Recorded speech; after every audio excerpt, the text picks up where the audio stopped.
إذا رأوا ما يوعدون فسيعلمون من أضعف ناصرا وأقل عددا قل إن أدري أقريب ما توعدون أم يجعل له ربي أمدا عالم الغيب فلا يظهر على غيبه أحدا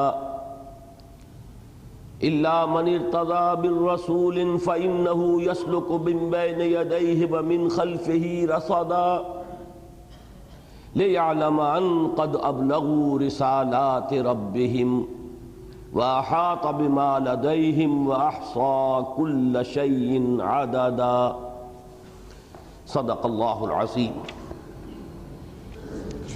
رب اشرح لي صدري ويسر لي امري واحلل عقدة من لساني يفقهوا قولي اللهم ربنا الهمنا رشدنا واعذنا من شرور انفسنا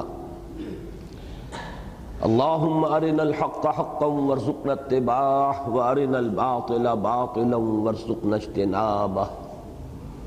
آمین یا رب العالمین۔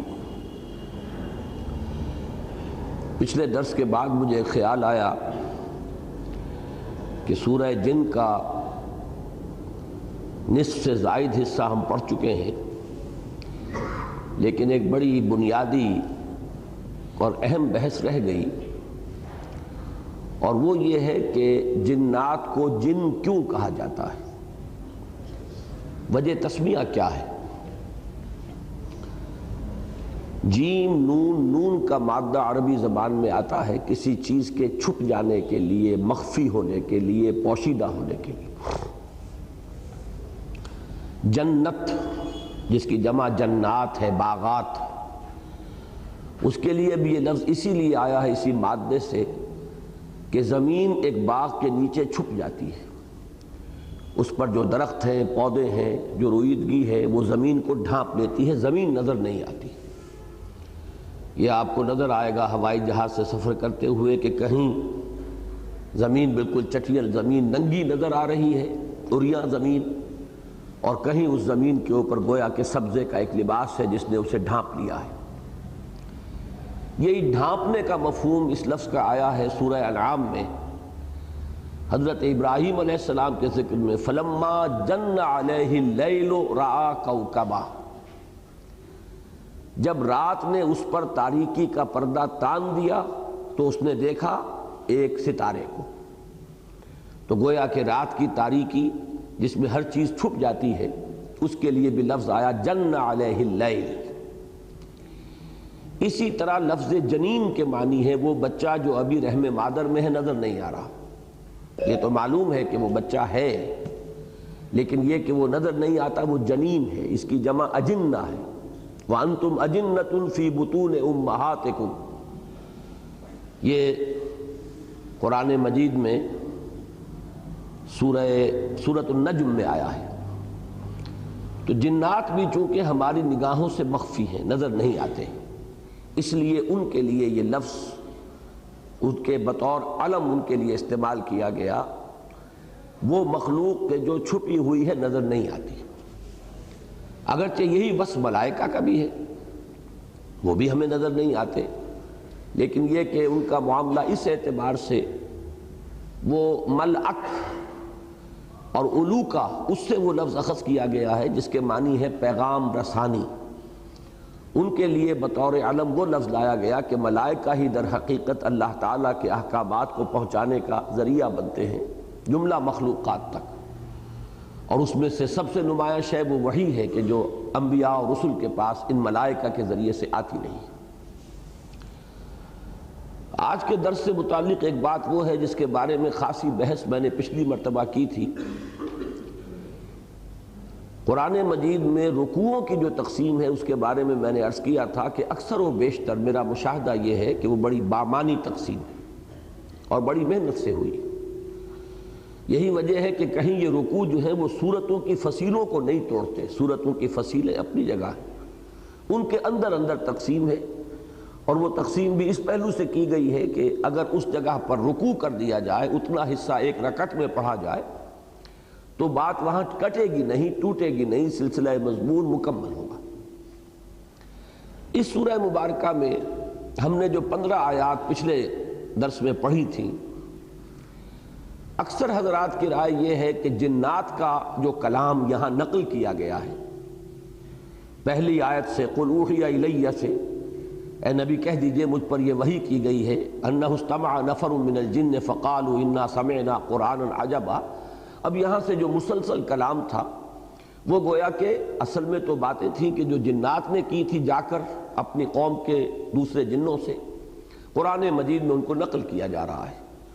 تو اکثر حضرات کی رائے یہ ہے کہ ان کا کلام آیت نمبر 15 پر ختم ہو گیا،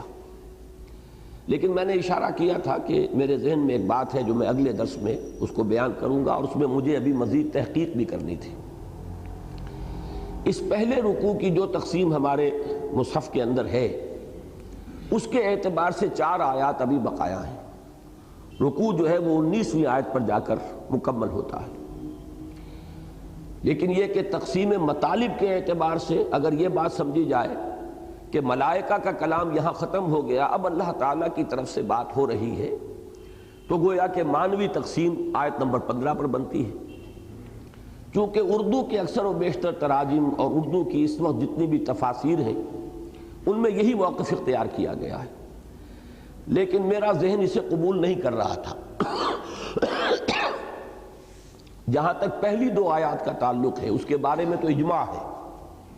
کہ یہ اللہ تعالیٰ کی طرف سے ایک بات آئی ہے 2 آیتوں میں، وَأَن لَوِ اسْتَقَامُوا عَلَى الطَّرِيقَةِ لَأَسْقَيْنَاهُم مَّاءً غَدَقًا لِنَفْتِنَهُمْ فِيهِ وَمَن يُعْرِضْ عَن ذِكْرِ رَبِّهِ يَسْلُكْهُ عَذَابًا صَعَدًا۔ ان کے بارے میں کوئی اختلاف نہیں کہ یہ جنات کے کلام کا حصہ نہیں ہے، بلکہ یہ اللہ تعالیٰ کی طرف سے ایک تبصرہ ہے، تضمین ہے، کسی اور کے کلام میں جو ابھی جاری ہو اور اللہ تعالیٰ اسے بیان کر رہے ہوں، نقل فرما رہے ہوں گویا کہ، اور درمیان میں کوئی بات اپنی طرف سے کہہ دیں تو یہ تضمین ہے۔ اس کی مثالیں قرآن مجید میں بہت موجود ہیں، ایک مثال کی طرف میں آج اشارہ بعد میں کروں گا، لیکن اس کے بعد کی 2 آیات جو ہیں وَأَنَّ الْمَسَاجِدَ لِلَّهِ فَلَا تَدْعُوا مَعَ اللَّهِ أَحَدًا وَأَنَّهُ لَمَّا قَامَ عَبْدُ اللَّهِ يَدْعُوهُ كَادُوا يَكُونُونَ عَلَيْهِ لِبَدًا۔ ان دونوں آیات کا جو انداز ہے، جو اسلوب ہے، بالکل جو سابقہ 15 آیتیں ہیں جن میں کہ جنات کا کلام نقل کیا گیا، بعین ہی وہی اسلوب ہے، وہی انداز ہے، وہی انا، انہو، انا، ہر آیت اسی لفظ سے شروع ہوئی ہے، اور یہاں بھی 2 آیتیں جو ہیں وہ اسی لفظ سے، ان المساجد للہ وانہ لما قام عبد اللہ۔ تو میرا گمان یہ تھا کہ یہ 2 آیتیں جو ہیں یہ بھی جنات کے کلام ہی میں سے ہیں، درمیان میں اللہ تعالیٰ کی طرف سے ایک تضمین ہو گئی ہے جو 2 آیات پر مشتمل ہے۔ میں نے اس ہفتے کے دوران جو تحقیق کی تو سب سے پہلے تو امام رازی کے ہاں مجھے بعض سلف میں سے بعض حضرات کی یہ رائے مل گئی کہ یہ رائے بھی ہے جو پیش کی گئی ہے کہ یہ 2 آیات آخری جو ہے پہلے رکوع کی یہ بھی کلام جنات ہی میں سے ہے، درمیان میں اللہ کی طرف سے 2 آیتوں پر مشتمل تضمین آئی ہے۔ جدید جو تفاسیر ہیں ان میں سے بھی جو ایک بڑی مشہور اب دور جدید کی تفسیر ہے عربی زبان میں فی ظلال القرآن،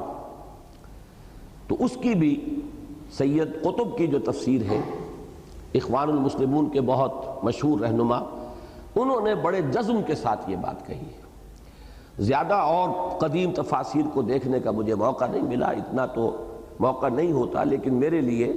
یہ 2 گواہیاں کفایت کرتی ہیں کہ یہ رائے سلف میں بھی موجود ہے اور جدید تفاسیر میں سے بھی، جن کی اپنی مادری زبان عربی ہے، جو زبان کے جو مزاج ہے اور اس کا جو ایک انداز ہوتا ہے، اس کے اسلوب کو پہچاننے والے ہیں،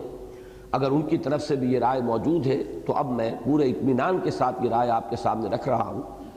کہ پہلے رکوع کا، اور یہ معلوم ہوتا ہے جنہوں نے رکوعوں کی تقسیم کی ہے ان کے سامنے بھی یہی بات تھی،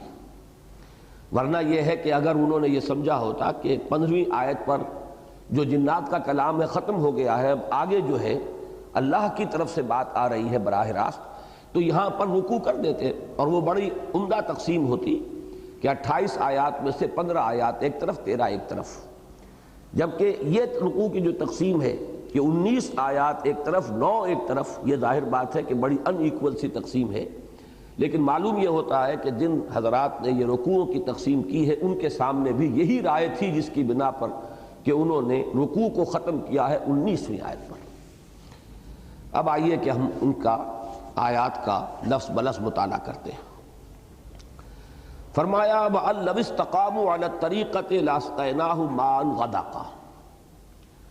اور اگر وہ مستقیم رہتے، جمے رہتے، قائم رہتے طریقت پر، یہ لفظ میں نے جان بوجھ کر طریقت کا لفظ استعمال کیا ہے اس وقت،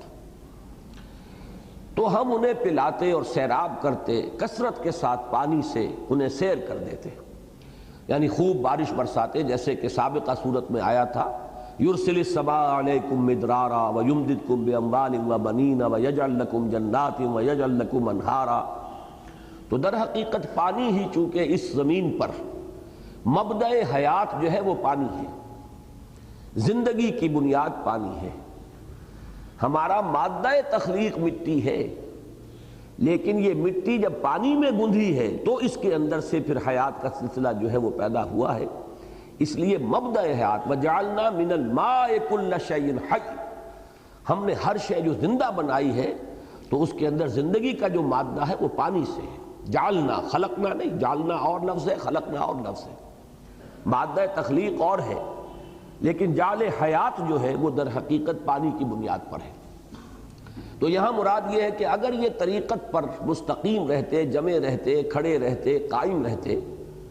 تو ہم ان پر اپنی رحمتوں کے ڈونگرے برساتے، ہم انہیں خوب پانی پلاتے، خوب سیراب کرتے، خوب فصلیں ہوتی، خوب باغات ہوتے، انہیں ہر طرح کی غذاؤں سے نوازتے۔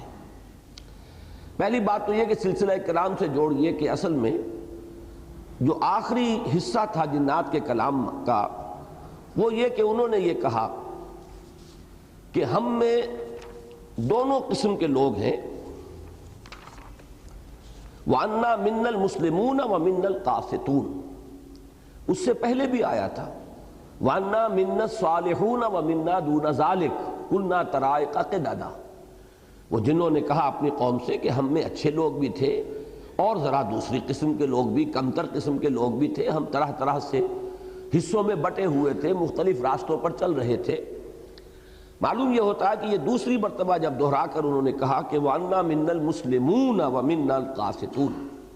تو یہاں گویا کہ اشارہ ہو رہا ہے اس وحی کے سننے کے بعد جو لوگ ایمان لے آئے، ہم میں سے وہ بھی ہیں جنہوں نے اسلام قبول کر لیا، جنہوں نے گویا کہ سر تسلیم خم کر دیا، جنہوں نے تصدیق کی، وَمِنَّا الْقَاسِطُونَ، ہم میں سے وہ بھی ہیں کہ جو کج روی اختیار کر رہے ہیں، ٹیڑھا راستہ، ظلم کا راستہ اختیار کر رہے ہیں۔ فَمَنْ أَسْلَمَ فَأُولَٰئِكَ تَحَرَّوْا رَشَدًا، تو جس نے بھی سر تسلیم خم کیا، اطاعت قبول کر لی، تو اس نے تو جو رشد اور ہدایت اور کامیابی ہے اس کو حاصل کر لیا۔ وَأَمَّا الْقَاسِطُونَ فَكَانُوا لِجَهَنَّمَ حَطَبًا، اور جو ظالم ہیں، کجرو ہیں، وہ تو پھر جہنم کا ایندھن بن کر رہیں گے۔ یہ کلام تھا جنات کا، جس کے بعد اب اللہ تعالیٰ کی طرف سے تبصرہ ہوا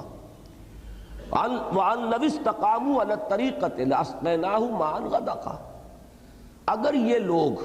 اور ان لوگوں سے مراد جنات بھی ہیں، انسان بھی ہیں، اگر اس راہ مستقیم پر قائم رہتے، اب طریقت کے لفظ کو یہاں پہچانیے، کیونکہ ہمارے ہاں یہ لفظ مستعمل ہے شریعت، طریقت، تو در حقیقت شرع اور شارع کہتے ہیں راستے کو، اور طریق بھی کہتے ہیں راستے کو، تو در حقیقت یہ دونوں الفاظ جو ہیں وہ تقریباً ہم مفہوم ہیں، ایک دوسرے کے بہت قریب ہیں۔ یہ تو ہمارا یوسیج ہے، استعمال ہے کہ ہم نے شریعت کو جو دین کا ظاہری اور قانونی پہلو ہے اس کے ساتھ مختص کر دیا ہے، اور طریقت کو دین کا جو باطنی پہلو ہے، اندرونی احساسات، اس کے ساتھ منسلک کر دیا ہے۔ ورنہ یہ کہ عربی زبان کے اعتبار سے ان دونوں میں کوئی فرق نہیں، اور ہمارے جو صحیح مسلک کے صوفیاء ہیں، محققین، ان کا کہنا یہی ہے کہ شریعت اور طریقت میں قطعاً کوئی فرق نہیں، کوئی طریقت جو شریعت سے آزاد ہو وہ طریقت نہیں،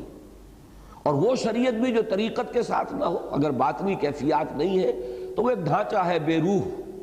نماز ہو رہی ہے، رہ گئی رسم ادا، روح بلالی نہ رہی، رسومات کی شکل ہو جاتی ہے،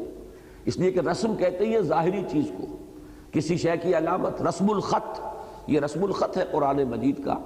جس میں کہ قرآن مجید درج ہے، رسم ظاہری ہے۔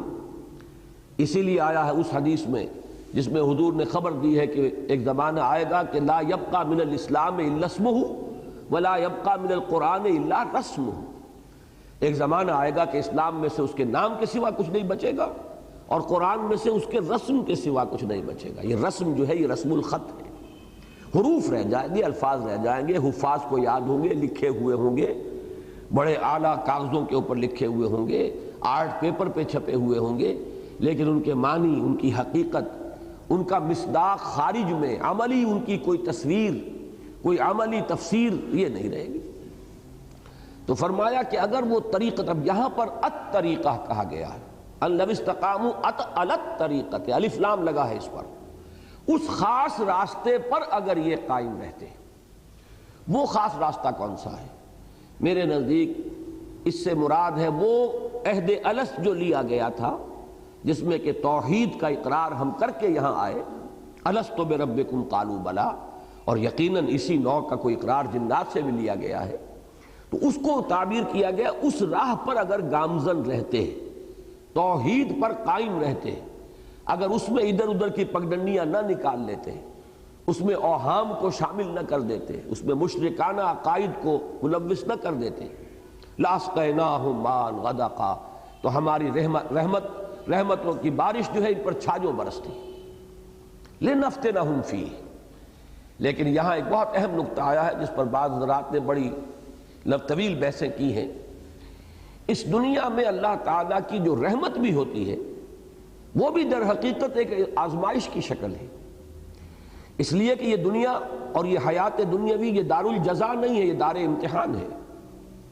یہاں تو ہر لمحے ہم ایک امتحان سے دوچار ہیں۔ بڑی پیاری نظم ہے علامہ اقبال کی جو بانگ درا میں شامل ہے، زندگی، جس میں ایک شعر وہ بھی ہے کہ تو اسے پیمانہ امروز فردا سے نہ ناپ، جاویداں پہم دواں ہر دم جواں ہے زندگی۔ اور آخری شعر ہے کہ قلزم ہستی سے تو ابراہ مانند حباب، اس زیاں خانے میں تیرا امتحان ہے زندگی۔ اور یہ در حقیقت ترجمانی ہے سورہ ملک کی اس آیت کی کہ ہم نے خلق الموت والحیات لیبلوکم ایکم احسن عملا۔ یہ موت و حیات کا سلسلہ، حیات مسلسل چلی جا رہی تھی، موت کا وقفہ ڈال دیا گیا، اس کے حصے کر دیے گئے تاکہ ایک چھوٹا سا حصہ علیحدہ کر لیا جائے، small chunk of our life, وہ علیحدہ کر لیا گیا تاکہ اس کو ایک امتحانی وقفہ بنا دیا جائے۔ قلزم ہستی سے تو ابراہ مانند حباب، اس زیاں خانے میں تیرا امتحان ہے زندگی۔ آگے چل کر اب زیادہ دور نہیں ہے، سورہ دہر میں بھی یہ مضمون آئے گا۔ سورہ ملک میں تو آ ہی چکا ہے بڑی وضاحت کے ساتھ، خلق الموت والحیات لیبلوکم ایکم احسن عملا۔ اور ہر لحظہ یہاں امتحان ہے، کبھی اللہ تعالیٰ کچھ دے کر آزماتا ہے، کبھی کچھ چھین کر آزماتا ہے۔ دے کر آزماتا ہے کہ بندہ شکر کرتا ہے یا نہیں، کبھی چھین کر آزماتا ہے کہ بندہ صبر کرتا ہے یا نہیں۔ ہر حال میں وہ میرے دامن سے وابستہ رہتا ہے یا نہیں، ہر حال میں راضی برضائے رب رہتا ہے یا نہیں۔ کہیں ایسا تو نہیں ہوتا کہ اگر نعمتوں کی بارش ہو تو ہم سے غافل ہو جائے، ہماری طرف سے منہ موڑ لے۔ کہیں ایسا تو نہیں کہ اگر کوئی تکالیف آ جائیں، ہجوم کر جائیں، تو پھر شکوہ اور شکایت کا لفظ زبان پر آ جائے۔ ہر حال میں ہونا یہ چاہیے کہ راضی برضائے رب رہے بندہ، چاہے یہ حال ہو چاہے وہ حال ہو۔ اس میں جو کلائمیکس ہے وہ سورۃ الفجر کی آیت ہے کہ انسان اگر اس دنیا کے اندر بدلتے ہوئے حالات کو چاہے، توحید مکمل ہے اس کی کہ وہ اللہ ہی کی طرف اس کو منسوب کر رہا ہے۔ فَأَمَّا الْإِنسَانُ إِذَا مَا ابْتَلَاهُ رَبُّهُ فَأَكْرَمَهُ وَنَعَّمَهُ فَيَقُولُ رَبِّي أَكْرَمَنِ۔ انسان کا عجیب حال ہے کہ جب اس کا رب اس کو خوب نعمتیں دیتا ہے، آزماتا ہے اس صورت میں کہ نعمتیں دیتا ہے، خوب اس کو اکرمہ عزت دیتا ہے، فیقول ربی اکرمن، تو وہ کہتا ہے مجھے رب نے عزت دے دی، باعزت بنا دیا، میرا اعزاز فرمایا۔ اب دیکھیے شرک یہاں نہیں ہے، وہ سب سے بڑی گمراہی جو ہے اس سے تو انسان بچا ہوا ہے، میرے رب نے مجھے عزت دی۔ شرک نہیں ہے، توحید موجود ہے، توحید میں کہیں کوئی اس میں کوئی خلا نہیں، کوئی نقص نہیں۔ وَأَمَّا إِذَا مَا ابْتَلَاهُ فَقَدَرَ عَلَيْهِ رِزْقَهُ فَيَقُولُ رَبِّي أَهَانَنِ۔ اور جب دوسری شکل میں اللہ تعالیٰ امتحان لیتا ہے کہ اس پر اس کے رزق کو تنگ کر دیتا ہے، ناپ تول کر دینے لگتا ہے، تھوڑا تھوڑا ایشو کرتا ہے. اس لیے کہ قدرہ کے معنی جو ہے وہ یہی ہے، اندازے سے دینا شروع کر دینا. ایک ہے بغیر حساب آ رہا ہے، اور ایک یہ کہ اب ناپ تول کر کے آ رہا ہے. فَيَقُولُ رَبِّي أَهَانَ، تو وہ کہتا ہے میرے رب نے تو مجھے ذلیل کر دیا. اب ان دونوں جملوں میں توحید اور شرک کے اعتبار سے کوئی کمی نہیں ہے کہ کوئی گمراہی کی آپ نشاندہی نہیں کر سکتے. اللہ نے عزت دی اور اللہ نے ہی ذلیل کر دیا. لیکن فرمایا کلا، ہرگز نہیں. یہاں نفی کس اعتبار سے ہو رہی ہے کہ ابھی ہدایت کا ایک درجہ اور ہے. تم یہاں مال و دولت اگر مل گیا ہے تو سمجھ رہے ہو کہ یہ عزت ہے، اعزاز ہے، حالانکہ یہ بھی امتحان ہے. اور اگر کہیں تنگی آ گئی تم سمجھ رہے ہو یہ توہین اور تذلیل ہے، حالانکہ یہ بھی توہین اور تذلیل نہیں ہے، یہ بھی امتحان ہے. یہ دونوں کیفیات اس اعتبار سے برابر ہیں کہ یہ بھی امتحانی کیفیت، وہ بھی امتحانی کیفیت. ایک درجہ اس سے بھی اوپر ہے ہدایت کا. لَتَرْكَبُنَّ طَبَقًا عَنْ طَبَقٍ، ہدایت بھی درجہ بدرجہ آتی ہے. سب سے بڑی گمراہی تو یہ ہوتی کہ انسان یہ کہتا کہ مجھے نعمتیں ملی ہیں، یہ تو لکشمی بائی کی کرپا ہو گئی، فلاں دیوتا راضی ہو گیا، اس کی نظر عنایت ہے، مجھے یہ سب کچھ مل گیا. اب یہ تو ضل ضلالا بعیدا، یہ گمراہی کی بہت دور کی شکل ہے. اور کہیں اگر کوئی تکلیف آ گئی، فلاں دیوتا ناراض ہو گیا، معلوم ہوتا ہے کہ فلاں دیوی یا دیوتا کی نگاہ کرم ہم سے پھر گئی ہے، دو قربانیاں، آؤ کوئی ڈنڈوت کرو، کوئی تلافی کرو، راضی کرو. تو یہ تو سمجھئے کہ یہ گمراہی ہے دور کی. اس گمراہی سے آدمی چلا تو پہلا درجہ جو آیا ہدایت کا وہ توحید ہے کہ اس نے یہ کہا کہ مجھے نعمت ملی تو اللہ نے میرا اعزاز اور اکرام فرمایا، مجھ پر تکلیف آئی، تنگی آئی تو اللہ نے مجھے ذلیل کر دیا. تو اس کے اعتبار سے تو یہ ہدایت ہے. لیکن اب یہ تیسری سیڑھی کو دیکھیں گے تو یہ بھی ابھی گمراہی ہے. وہ تیسری سیڑھی کیا ہے کہ یہ دونوں حالتیں مساوی ہیں، یہ دونوں حالتیں امتحان ہیں، دونوں میں اللہ آزما رہا ہے. ابھی ایک چوتھی سیڑھی ہے، یہ سب سے اونچی ہدایت ہے. اس تک تو یوں سمجھیے کہ اخص الخواص پہنچ پاتے ہیں، عام لوگوں تک کی اس تک رسائی نہیں ہے. اور وہ یہ ہے کہ یہ سمجھا جاتا ہے عام طور پر کہ اگر مفلسی ہے، احتیاج ہے، دنیاوی حالات کی تنگی ہے تو یہ امتحان شاید زیادہ کڑا ہے، زیادہ سخت ہے. اور اگر فراوانی ہے اور دولت ہے اور عزت ہے تو یہ امتحان شاید ہلکا ہے، آسان ہے. حقیقت یہ ہے چوتھی سیڑھی جو ہے ہدایت کی کہ اصل میں امتحان بھاری جو ہے وہ دولت کا امتحان ہے. اگر اللہ تعالیٰ زیادہ دیتا ہے، عزت دیتا ہے، وجاہت دیتا ہے، یہ امتحان زیادہ سخت ہے، زیادہ مشکل ہے. اگر تنگی ہے، مصیبت ہے، تکلیف ہے تو یہ امتحان آسان ہے. اس لیے کہ تنگی میں اور مصیبت میں لامحالہ انسان کا رجوع اللہ کی طرف ہوتا ہے، جبکہ بہتات ہے، فراوانی ہے، عزت ہے تو اس میں بہت شدید اندیشہ ہے غفلت کا. تو معلوم یہ ہوا کہ نتیجے پر اگر نگاہ ہے تو اس کے اعتبار سے یہ امتحان کے دولت ہو اور اس کے انبار ہو اور فراوانی ہو، یہ زیادہ مشکل امتحان ہے بنسبت اس کے کہ تکلیف ہو یا کوئی دنیا میں احتیاج کا معاملہ ہو. اس کے حوالے سے یاد رکھیے امام احمد ابن حنبل رحمۃ اللہ علیہ کا وہ واقعہ کہ ایک زمانے میں حکومت جو ہے تشدد کر رہی تھی، شدید ترین عتاب میں آئے ہوئے ہیں، مار پڑ رہی ہے، جیلوں میں ٹھوسا ہوا ہے. اور الفاظ یہ آتے ہیں روایات میں کہ وہ مار ماری گئی ہے کہ اگر ہاتھی کو بھی وہ مار ماری جاتی تو بلبلا اٹھتا، لیکن کبھی کوئی آنسو جو ہے آنکھ سے نہیں ٹپکا. لیکن جب حالات بدل گئے اور اب دار الخلافہ جو ہے یا بیت الخلافت، وہاں سے اب آ رہے ہیں اشرفیوں کے توڑے لے کر ایک شخص آیا ہے، تھیلی لے کر آیا ہے کہ یہ خلیفہ نہیں، کیونکہ خلیفہ بدل گیا، اب حالات جو ہے حکومت کے تبدیل ہو گئے. تو جب وہ تھیلی پیش کی ہے ان کی خدمت میں اشرفیوں کی، تب رو پڑے کہ اے اللہ میں اس امتحان اور آزمائش کے قابل نہیں ہوں، یہ امتحان کہیں زیادہ سخت ہے، کہیں مشکل ہے. تو ان چار درجوں کو اگر اللہ تعالیٰ توفیق دے تو یاد رکھیے. اب دیکھیے ریلیٹیو، یہ جو تھیوری آف ریلیٹیوٹی ہے یہ ہر جگہ چلتی ہے. سب سے اونچے درجے کے اعتبار سے دوسرا درجہ بھی گمراہی کا ہے، پھر اس کے اعتبار سے تیسرا درجہ اور گمراہی کا ہے، اور جو سب سے نیچے ہے وہ تو خیر گمراہی ہے ہی ہے. نیچے سے چلیں گے تو پہلے کے مقابلے میں دوسرا بھی ہدایت پر مشتمل ہے کہ آپ نے اگر دنیا میں خیر ملا، بھلائی ملی تو اسے اللہ کی طرف منسوب کیا، اللہ نے مجھے عزت دی، شرک سے تو بچ گئے۔ اگر تکلیف آئی، مصیبت آئی تو اس کو بھی اللہ کی طرف منسوب کیا، اللہ نے مجھے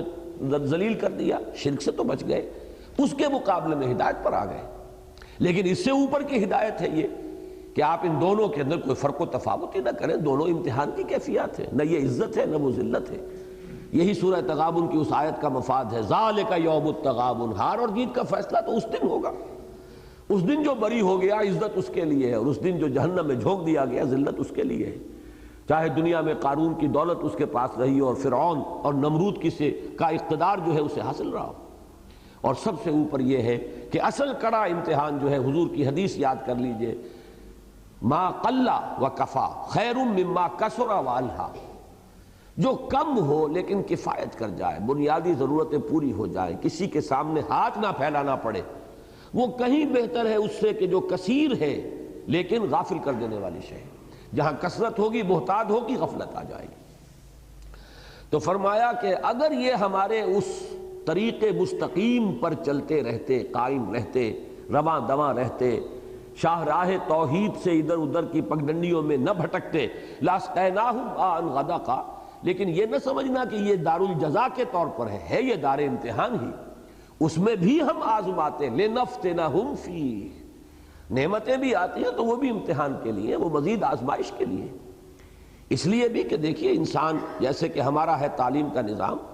جس نے پرائمری کا امتحان پاس کر لیا اب وہ ہائی اسکول میں جائے گا، پھر امتحان ہے،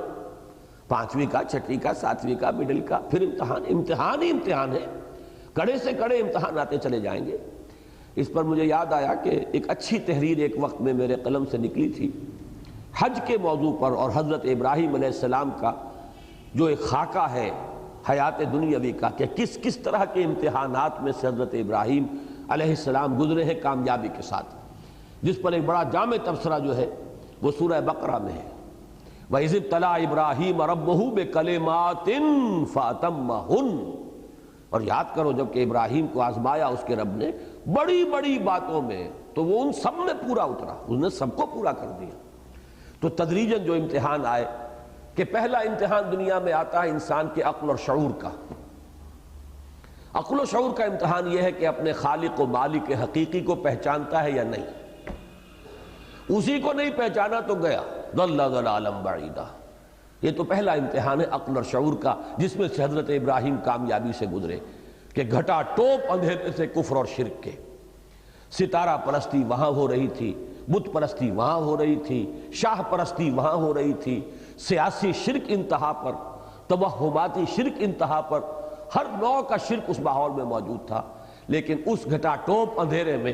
حضرت ابراہیم علیہ السلام توحید تک پہنچے، اپنی فطرت کی رہنمائی میں پہلا امتحان پاس کر لیا۔ اب اس کے بعد امتحان جو آئے ہیں تابڑ توڑ، وہ ہیں عزم کے، ارادے کے، ہمت کے۔ کتنی کچھ قربانی دے سکتا ہے، گھر سے نکال دیے گئے، اچھا سلام علیک ساستغفر لک ربی انہ کان بی حفیہ، ہجوم کے سامنے فیس کیا، اور اس جرأت کے ساتھ فیس کیا کہ ان کو لاجواب کر دیا ہے۔ رجعوا الی انفسہم، خود انہوں نے اپنے گریبانوں میں جھانک کر کہا کہ ابراہیم جو کہہ رہا ہے ٹھیک کہہ رہا ہے، اصل میں تو ہم ہیں جو غلط بات پر ہیں۔ لیکن پھر انہوں نے اپنی حمیت جاہلی کو مجتمع کیا، فیصلہ کہ ایسے آگ میں ڈال دو۔ شہنشاہ کے دربار میں پیشی ہوئی، وہاں پر جو مجادلہ کیا ہے وہ سورہ بقرہ کے اندر موجود ہے، جس طرح ترکی بترکی جواب دیے ہیں۔ جب بادشاہ نے کہا کہ حضرت ابراہیم نے فرمایا میرا رب وہ ہے جو جلاتا ہے اور مارتا ہے، بادشاہ نے کہا کہ دیکھو ابھی 2 آدمیوں کو بلایا جیل میں سے، ایک کی گردن اڑا دی، ایک کو آزاد کر دیا، دیکھو یہ اختیار میرے پاس بھی ہے، ایک کو میں نے مار دیا، ایک کو میں نے معاف کر دیا۔ تب پھر کہا ہے کہ اچھا اللہ تعالیٰ تو لاتا ہے سورج کو مشرق سے، فَأْتِ بِهَا مِنَ الْمَغْرِبِ فَبُهِتَ الَّذِي كَفَرَ۔ پھر آخری امتحان آیا ہے، کم سے کم دار الکفر کا آخری امتحان کہیے، کہ آگ میں جھونک دیے گئے۔ لیکن یہ ہے کہ اللہ تعالیٰ نے استقامت عطا فرمائی، بے خطر کود پڑا آتش نمرود میں عشق، عقل ہے محو تماشائے لبے بام ابھی۔ پھر اس کے بعد ہجرت ہے، ملک کو خیر بات کہنا ہے، قدم قدم پر امتحان۔ اور آخری امتحان یوں سمجھیے کہ جو سب سے کڑا امتحان ہے، کہ بیٹا اب جوان ہوا ہے اور اکلوتا بیٹا ہے، 13 برس کی عمر کو پہنچا ہے، اس وقت اس بیٹے کو اللہ تعالیٰ کے حکم سے ذبح کرنے کے لیے تیار ہو گئے۔ تو معلوم ہوا قدم قدم پر امتحان ہے، ایک کو پاس کریں گے تو اگلا آئے گا۔ تو لنفتنہم فیہ ومن یعرض عن ذکر ربہ یسلکہ عذابا صعدا، اور جو کوئی اعراض کرے گا اپنے رب کے ذکر سے۔ اب یہاں ذکر سے مراد کیا ہے؟ اس کا مصداق اتم تو یہی قرآن ہے جس سے بات شروع ہوئی ہے۔ اس مقام کو بھی اس اعتبار سے نوٹ کر لیجئے کہ ذکر کا مصداق اول، مصداق اتم قرآن ہے۔ بات کہاں سے شروع ہوئی تھی؟ قل اوحی الی انہ استمع نفر من الجن فقالوا انا سمعنا قرآنا عجبا یہدی الی الرشد فآمنا بہ۔ تو جو کوئی بھی اعراض کرے گا ہمارے ذکر سے، اور اعراض کا لفظ خاص طور پر ثابت کر رہا ہے کہ یہاں ذکر سے مراد قرآن ہے۔ ایک ہوتا ہے کہ کوئی شخص ذکر نہیں کر رہا، یہ بالکل دوسری بات ہے۔ اعراض عن الذکر، کسی شے کو قبول نہیں کر رہا، کسی شے کو اختیار نہیں کر رہا، اور وہ شے کون سی ہے سوائے قرآن کے؟ تو فرمایا وَمَن يُعْرِضْ عَن ذِكْرِ رَبِّهِ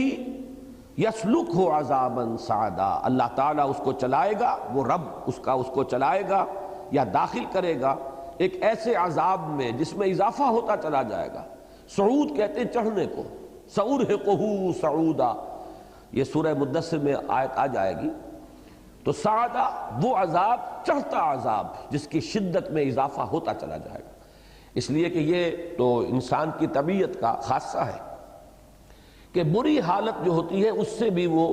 رفتہ رفتہ پھر ایڈجسٹ کر لیتا ہے، پھر اس کے اندر وہ سختی اسے محسوس نہیں ہوتی۔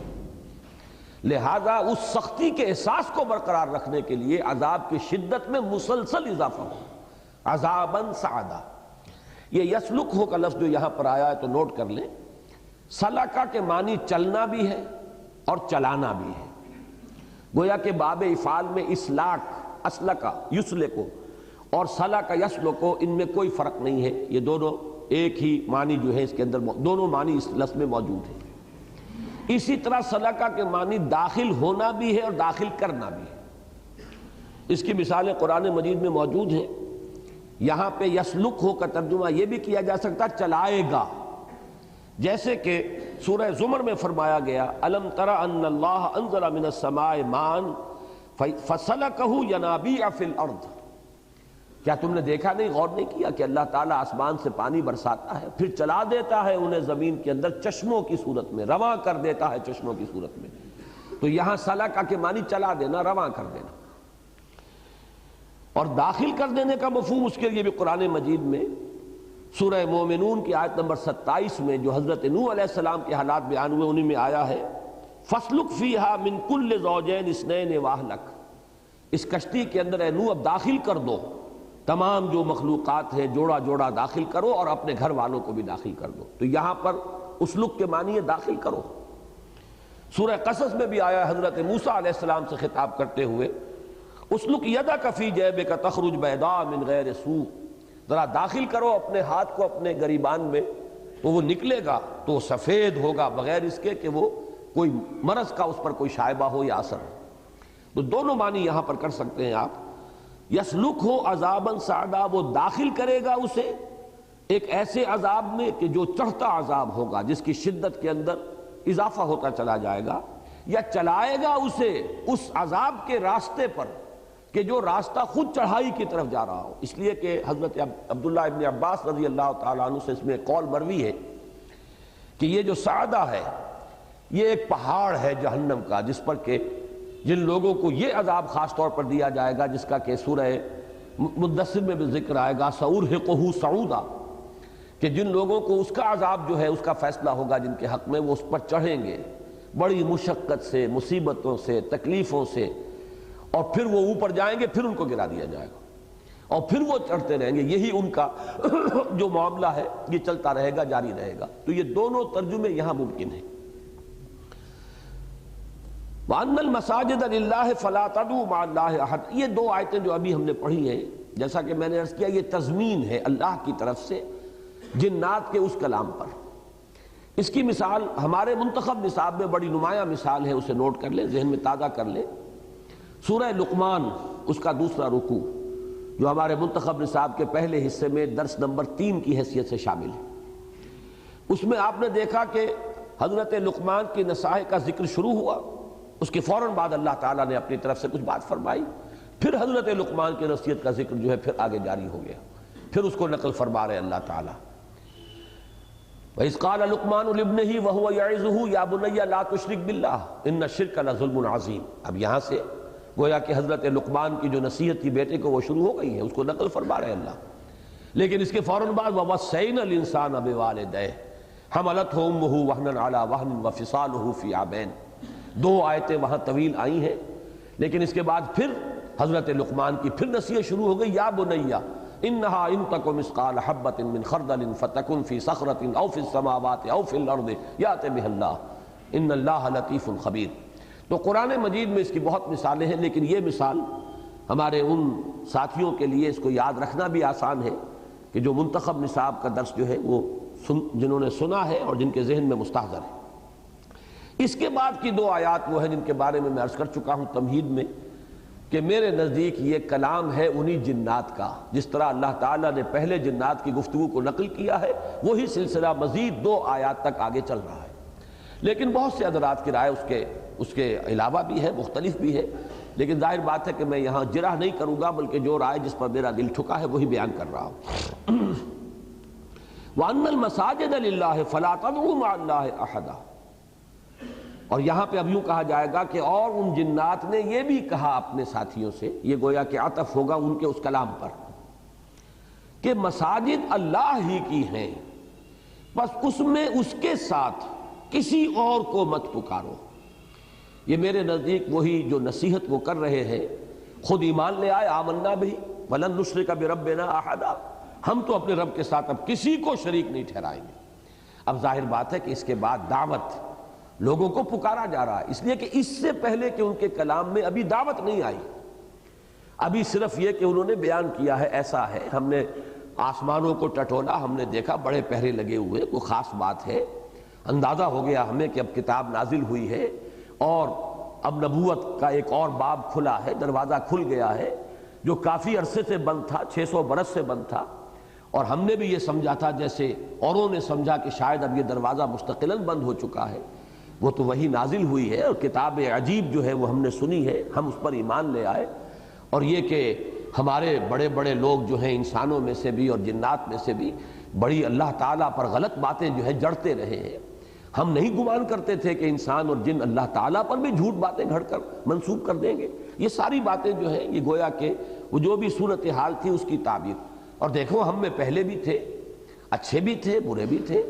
اور پھر یہ کہ اب اس کے بعد بھی کچھ لوگ ایمان لے آئے ہیں، کچھ اپنی اسی کجروی پر برقرار ہے، یہاں تک بات آئی تھی،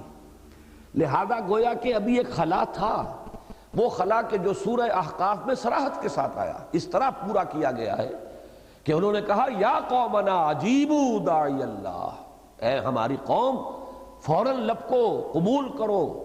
اور لبیک کہو اللہ کی طرف بلانے والے کی پکار پر۔ تو یہ خلا ہے کہ جو ان 2 آیات جو آ رہی ہیں ان کے ذریعے سے پر ہو رہا ہے۔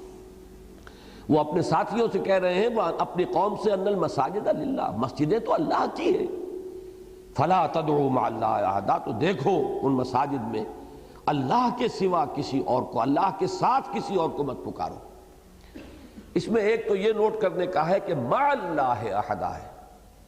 گویا کہ شرک کا جو میں نے ہمیشہ بیان کیا ہے، بارہا یہ بات وضاحت کے ساتھ سامنے آئی ہے کہ شرک کے معنی ہی یہ ہے کہ ایک بڑے اللہ کو مان کر اس کے ساتھ چھوٹے چھوٹے آلہہ شامل کیے جائیں۔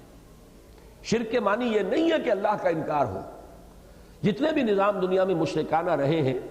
ان میں یہ قدر مشترک ہے کہ ٹاپ پر جا کر وہ مانتے ہیں کہ ایک ہے، دیویاں دیوتا بے شمار ہیں لیکن مہادیو وہ تو ایک ہی ہے، مہادیو تو 2 نہیں ہے، مہادیو، مہا کا لفظ بتا رہا ہے سب سے بڑا دیو، سب سے بڑا دیوتا مہادیو وہ تو ایک ہی ہے۔ اسی طرح آپ کو معلوم ہے یورپ میں چاہے وہ یونان کی مائتھولوجی ہو اور چاہے وہ رومیوں کی مائتھولوجی ہو، جو کوئی بھی مائتھولوجی ہے، علم الاسنام ہے، تو ان کے گاڈز اینڈ گاڈیسز چھوٹے جی سے لکھے جاتے ہیں، وہ گاڈ چھوٹے جی سے، گاڈز اینڈ گاڈیسز وہ بے شمار ہیں، ان کی کوئی گنتی کر ہی نہیں سکتا، لیکن جب کیپٹل جی سے گاڈ لکھا جاتا ہے وہ ایک ہی ہے، وہ دو نہیں ہے. اور اس کے بارے میں ہمیشہ یہ رہا ہے کہ اس کی صفات کمال اومنی پوشنٹ، اومنیشینٹ، اومنی پریزنٹ، وہ ہر جگہ موجود، ہر شے کا علم رکھنے والا اور ہر شے پر قادر. یہی معاملہ عرب میں تھا. اللہ، اس لفظ پر بحث ہوئی ہے کئی مرتبہ. ایک رائے تو یہ ہے کہ یہ اللہ کا اسم علم ہے، مجھے اس سے اتفاق نہیں ہے. مجھے دوسری رائے سے اتفاق ہے کہ یہ الالہ بنا ہے. الہ، الالہ، الالہ اللہ بن گیا ہے. یہ دونوں لام مدغم ہو گئے ہیں اور بیچ کا حمزہ جو ہے وہ اس میں سے غائب ہو گیا ہے. تو یہ ہے اصل میں سب سے بڑا خدا. آلہہ، الہ کی جمع ہے. یہ بالکل وہی بات ہے جو گاڈ کیپٹل جی والا اور گاڈز اینڈ گاڈسز یہ چھوٹے جی سے، یا دیویاں اور دیوتا اور مہادیو. تو یہی تصور ان کا تھا. آلہہ بے شمار ہے، اللہ وہ ایک ہی ہے، اس میں کہیں کوئی شریک نہیں ہے. تو ہمیشہ مشرکانہ نظام میں جب آپ جائیں گے ٹاپ پر تو پھر توحید آ جائے گی. اور یہی در حقیقت ان کا جو دور جاہلیت میں جو تلبیہ تھا، یہ تلبیہ جو حاجی لبیک تلبیہ پڑھتے ہیں، یہ ترانہ حج ہے. لبیک اللہم لبیک، لبیک لا شریک لک لبیک، ان الحمد والنعمت لک والملک لا شریک لک. اس کے بعد وہ اضافہ کرتے تھے الا شریکا تملکہ وما ملک. اے اللہ تیرے ساتھ کوئی شریک نہیں ہے سوائے اس شریک کے کہ جس کے اوپر تجھے ہی قابو حاصل ہے اور جو کچھ اس کے پاس اختیار ہے وہ بھی تیرا ہی ہے. تو معلوم ہوا کہ توحید کی شاہراہ سے ایک پگڈنڈی علیحدہ کی، لیکن لامحالہ اسے پھر توحید کی طرف موڑنا پڑا، اس لیے کہ یہ آلہہ جو ہیں یہ بھی اللہ تعالیٰ کی قدرت سے باہر تو نہیں ہے. تو معلوم ہوا کہ یہ تو فطرت انسانی کی وہ شے ہے کہ جس سے کوئی رستگاری ممکن نہیں ہے، کہ اندر ایک اللہ کے لیے ہماری فطرت کے اندر، ہماری روح کے اندر گواہی موجود ہے. اسی لیے میں نے کہا تھا الطریقہ، اس سے مراد کیا ہے؟ شاہ راہ توحید، جس کی گواہی جو ہے فطرت انسانی میں ہے، جو در حقیقت یاد ہے اس عہد الست کی، الست بربکم قالوا بلا، وان المساجد للہ فلا تدعوا مع اللہ احدا. تو گویا کہ یہاں جو حکم دیا جا رہا ہے اللہ کے ساتھ کسی کو مت پکارو. اصل شرک ہے پکارنا. اچھی طرح سمجھ لیں، بڑا باریک فرق ہے. لوگ کچھ مغالطے لوگوں کو ہو جاتے ہیں، خاص طور پر ہمارے ایک ساتھی پرانے بہت غلط رخ پر پڑ گئے، ڈاکٹر عثمانی صاحب اور ان کے ماننے والے اور ان کے جو معتقدین ہیں حزب اللہ کے نام سے، وہ لوگ جو ہیں انتہا درجے کی انتہا پسندی کی طرف چلے گئے کہ ذرا سا کسی نے کچھ کہا اور شرک کا فتویٰ انہوں نے لگا دیا. اب دیکھیے، ملائکہ کو ہم مانتے ہیں، ملائکہ اس وقت بھی موجود ہیں. حدیث سے صریح ہے کہ حضور نے فرمایا کہ مجتمع قوم فی بیت من بیوت اللہ یتلون کتاب اللہ ویتدارسونہ بینہم الا نزلت علیہم السکینہ وغشیتہم الرحمہ وحفتہم الملائکہ. جب بھی کبھی کچھ لوگ اللہ کے گھروں میں سے کسی گھر میں جمع ہوتے ہیں اللہ کی کتاب پڑھنے اور آپس میں سمجھنے سمجھانے کے لیے، تو ان پر رحمت نازل ہوتی ہے، ان پر سکینت نازل ہوتی ہے، رحمت انہیں ڈھانپ لیتی ہے، اللہ کی رحمت ان پر سایہ کرتی ہے، اور فرشتے ان کے گرد گھیرا ڈال لیتے ہیں. تو فرشتے تو موجود ہیں، گھیرا ڈالے ہوئے ہمارا، لیکن ہم فرشتوں سے مخاطب نہیں ہو سکتے، پکار نہیں سکتے. جبرائیل کو ہم یہ نہیں کہہ سکتے ہے جبریل میرا یہ کام کر دیجئے، بس یہ شرک ہو جائے گا. یہ نہیں کہ جبریل ہے نہیں، جبریل ہے، جبریل ہے، میکائیل ہے، فرشتے ہیں. دو فرشتے تو شاید ہم میں سے ہر ایک جو ہے اپنے ساتھ لیے پھر رہا ہے، لیکن ان کو آپ خطاب نہیں کر سکتے، ندا نہیں کر سکتے، ان سے دعا نہیں کر سکتے، ان کو پکار نہیں سکتے. پکارو اللہ کو. اب اللہ کس کے ذریعے سے آپ کا کام کراتا ہے؟ آپ کو اس سے کیا غرض؟ آپ کو آم کھانے ہیں یا پیڑ گننے ہیں؟ اللہ کسی فرشتے سے کرائے. اسی میں جو شاہ ولی اللہ دہلوی رحمۃ اللہ علیہ نے ایک بات لکھ دی اور اس کی بنا پر بہت سے لوگ جو ہیں، اب چونکہ ڈاکٹر عثمانی صاحب کا ذکر آیا ہے، وہ تو شاہ ولی اللہ کو بھی مشرک کہتے ہیں. مولانا اشرف علی تھانوی تو مہا مشرک ہے ان کے نزدیک. ہوتے ہوتے احمد ابن حنبل تک پہنچ گیا کہ وہ بھی مشرک ہے، معاذ اللہ ثم معاذ اللہ. لیکن یہ کہ مثلا شاہ ولی اللہ دہلوی رحمۃ اللہ علیہ نے ایک بات فرمائی ہے، اگرچہ مجھے ان کی بات میں وزن نظر نہیں آیا، اس کے لیے دلائل انہوں نے پیش کیے، وہ میرے لیے کنونسنگ نہیں ہے، حالانکہ میری نگاہ میں بہت اونچا مقام ہے شاہ ولی اللہ کا. انہوں نے یہ بات کہی ہے کہ اولیاء اللہ جو نیک بندے ہیں اللہ کے، ان کی ارواح بھی ان کے انتقال کے بعد ملائکہ اسفل کے زمرے میں شامل کر دی جاتی ہیں، اور اللہ تعالیٰ کے احکام کی تنفیذ جیسے فرشتے کر رہے ہیں ایسے وہ بھی کرنے لگتے ہیں۔ گویا کہ اللہ تعالیٰ کی وہ جو انویزیبل سول سروس ہے، یہ فرشتے اللہ تعالیٰ کی سول سروس ہے، کام کر رہے ہیں، حکم ملتا ہے اس کے مطابق اس اللہ کے احکام کی تنفیذ کر رہے ہیں۔ تو ان میں اگر یہ بھی شامل ہو گئے تو یہ ایک علمی مسئلہ ہے کہ یہ صحیح ہے یا نہیں۔ صحیح ہے تو دلیل چاہیے کتاب و سنت سے، بعض دلائل انہوں نے پیش کیے لیکن جیسا کہ میں نے عرض کیا وہ میرے لیے کنونسنگ نہیں ہے۔ لیکن مجرد اس بات کو شرک نہیں کہا جائے گا۔ شرک تب ہوگا جب آپ ان ارواح کو پکاریں گے، جب ان سے دعا کریں گے، جب استدعا کریں گے۔ اگر کوئی روح یہاں موجود ہے اس وقت تو ہمیں کوئی اعتراض نہیں، اور یہ ایسی بات نہیں ہے کہ کوئی ناممکنات میں سے ہو۔ جیسے ملائکہ موجود ہے، اگر ارواح بھی یہاں موجود ہوں تو یہ انہونی بات نہیں ہے۔ ایک علیحدہ بات ہے کہ اس کو ماننے کے لیے جو دلیل چاہیے وہ دلیل قوی ہے یا نہیں۔ لیکن جو بات میں آپ سے عرض کر رہا ہوں کہ ان دونوں چیزوں کو علیحدہ علیحدہ کر دیجئے کہ مجرد اس بات کا ماننا شرک نہیں ہے۔ یہ آپ کہہ سکتے ہیں کہ غلطی لگی، ٹھوکر ہوئی، یہ بات ایسی نہیں ہے، ان کے دلائل قوی نہیں ہے، کنونسنگ نہیں ہے، جو چاہیں کہیں، لیکن مجرد یہ بات شرک نہیں کہلائے گی جب تک کہ ان ارواح کو پکارا نہیں جائے گا۔ تو فلا تدعوا مع اللہ احد، مت پکارو اللہ کے ساتھ کسی اور۔ یہ پکارنا جو ہے اس کو بھی نوٹ کر لیجئے کہ جہاں تک جو مادی قانون ہے ہمارا، یہ فزیکل ورلڈ اور اس کے جو بھی قوانین ہیں، فزیکل لاز، ان کے تحت کسی سے مدد طلب کرنا وہ اس میں داخل نہیں ہوگا۔ میں ابھی کسی سے کہوں مجھے پانی پلا دیجئے، یہ بھی دعا ہے، استدعا ہے، استمداد ہے، مدد مانگی ہے آپ نے ان سے کہ مجھے ایک ضرورت پوری کر دیجئے، لیکن یہ شرک نہیں کہلائے گا، اس لیے کہ یہ عادی اسباب جو ہے، جو بھی اس وقت فزیکل لاز ہے ان کے تحت ہے، وہ ایک دوسرے کی مدد ہم کرتے ہیں۔ البتہ جہاں غیب کا مسئلہ آیا اور اس میں استمداد، استدعا، استغاثہ، یہ تمام الفاظ میں جان بوجھ کر استدعا، استغاثہ، استمداد، استعانت، یہ تمام الفاظ نوٹ کر لیجئے، جہاں کہیں بھی شامل ہوگا کسی فرشتے سے، کسی ولی اللہ سے، کسی نبی سے، کسی رسول کی روح سے، وہ شرک ہو جائے گا۔ لا تدعوا مع اللہ احدا، اور احدا جو ہے بڑا کیٹیگوریکل ہے، یہ کسی کو بھی اللہ کے ساتھ پکارنے میں شامل مت کرو۔ اب یہاں ایک تفسیری مسئلہ بھی ہے کہ مساجد سے مراد کیا ہے۔ ایک تو سیدھی سی سامنے کی بات ہے کہ تمام مساجد اللہ کی ہے، جو بھی مسجد ہے۔ ایک رائے یہ ہے کہ اس سے خاص طور پر مراد ہے خانہ کعبہ، مسجد حرام۔ اس کے لیے دلائل موجود ہیں، اس لیے کہ سورہ بقرہ میں بھی فرمایا گیا وَمَنْ أَظْلَمُ مِمَّنْ مَنَعَ مَسَاجِدَ اللَّهِ أَنْ يُذْكَرَ فِيهَا اسْمُهُ وَسَعَى فِي خَرَابِهَا أُولَٰئِكَ مَا كَانَ لَهُمْ أَنْ يَدْخُلُوهَا إِلَّا خَائِفِينَ۔ اور یہاں بھی ظاہر بات ہے، جن حضرات کو بھی وہ مقام مستحضر ہے ان کے علم میں ہے کہ مراد وہاں پر مسجد حرام ہے، اس لیے کہ قریش اس کے اوپر مسلط ہو کر بیٹھ گئے تھے، مسلمانوں کو وہاں داخلے کی اجازت نہیں تھی۔ تو ان لوگوں سے بڑھ کر ظالم کون ہوگا جنہوں نے اللہ کی مسجدوں کو روک دیا ہے یا آڑ بن گئے ہیں اس سے کہ اس میں اللہ کا ذکر کیا جائے۔ تو یہ جو ہے در حقیقت اشارہ ہو رہا ہے قریش جس طریقے سے مسلمانوں کو روک رہے تھے مسجد حرام میں آنے سے۔ تو اگرچہ صیغہ جمع کا آیا ہے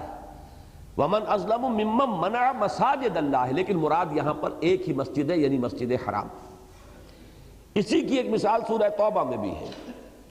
چنانچہ اس کی آیت نمبر 17 میں فرمایا گیا مَا كَانَ لِلْمُشْرِكِينَ أَن يَعْمُرُوا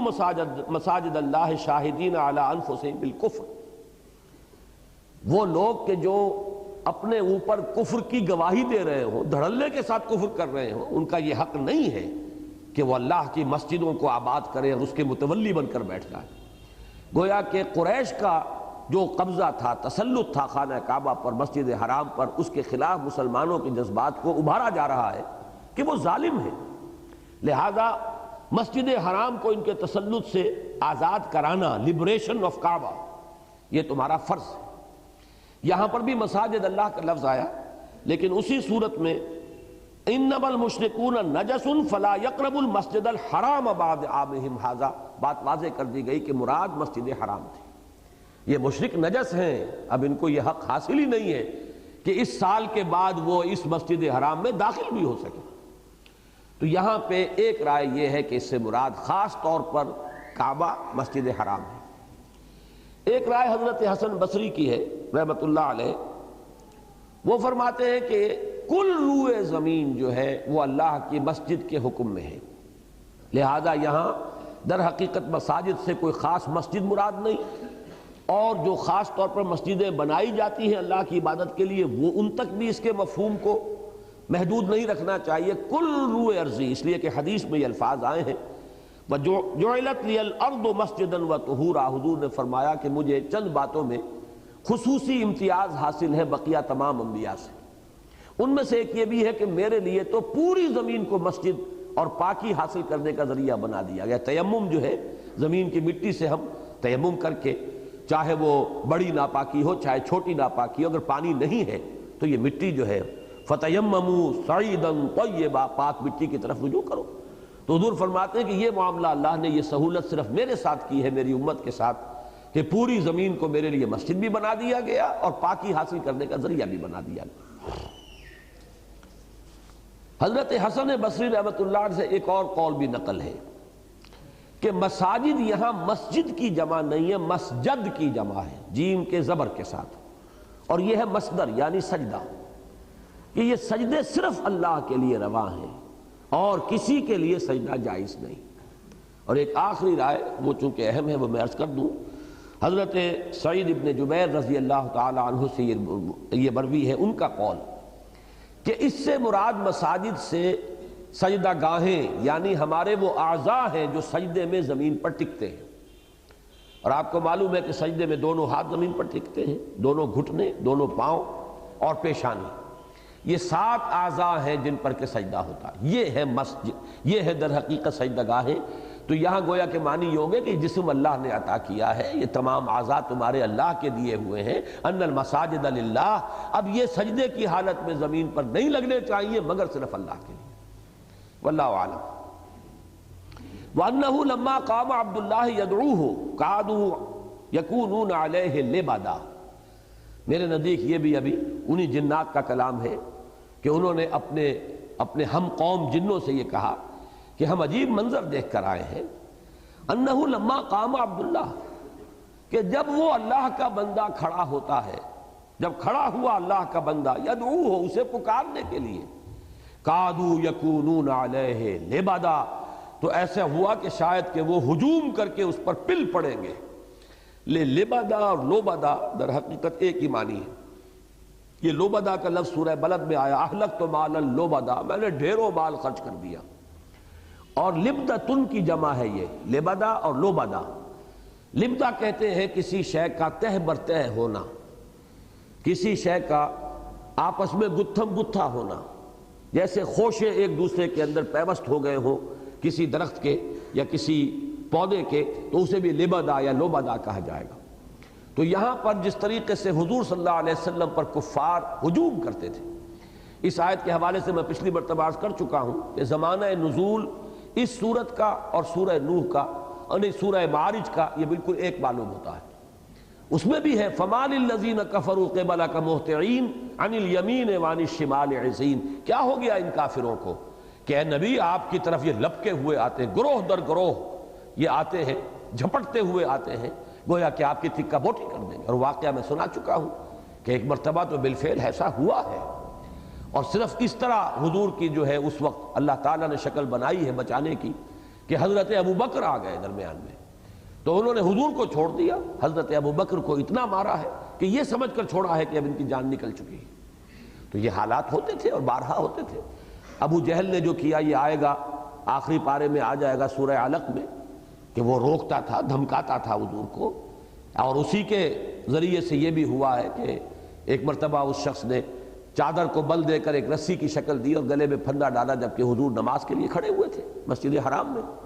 ایک مرتبہ جب سجدے میں تھے آپ، تو آپ کے شانے کے اوپر، گردن کے اوپر اونٹ کی اوجھڑی لا کر رکھوا دی گئی۔ تو یہ جو نقشے ہیں، معلوم ہوتا ہے کہ اس وقت وہ پل پڑنے کو تیار رہتے تھے۔ وَأَنَّهُ لَمَّا قَامَ عَبْدُ اللَّهِ، یہ بات میں نے بارہا بیان کی ہے کہ حضور پر جب بھی کہیں قرآن مجید میں عنایت اور شفقت کا ذکر آتا ہے تو وہاں لفظ عبد آتا ہے، اور یہاں بھی چونکہ ایک صورت ایسی تھی کہ وہ فرشتے گویا کہ بڑے ہمدردی کے انداز میں اور حضور صلی اللہ علیہ وسلم کے ساتھ ایک تعلق خاطر کے انداز میں بیان کرا، اللہ کا بندہ، تو یہ گویا کہ حضور کا وہ امتیازی شان ہے، ترہ امتیاز ہے کہ عبد کامل ہے محمد الرسول اللہ صلی اللہ علیہ وسلم، کہ ہم نے دیکھا یہ منظر، کس قدر یہ لوگ ظالم ہو چکے ہیں، کس قدر ان کے کان جو ہے بند ہو چکے ہیں ہدایت کے لیے، ان کے دلوں کے دروازے جو ہے وہ ان پر تالے پڑ گئے ہیں، ام علی قلوب اقفالھا، ان کے دلوں پر تالے پڑ گئے ہیں، کہ ہم نے یہ منظر دیکھا انہ لما قام عبداللہ یدعوہ،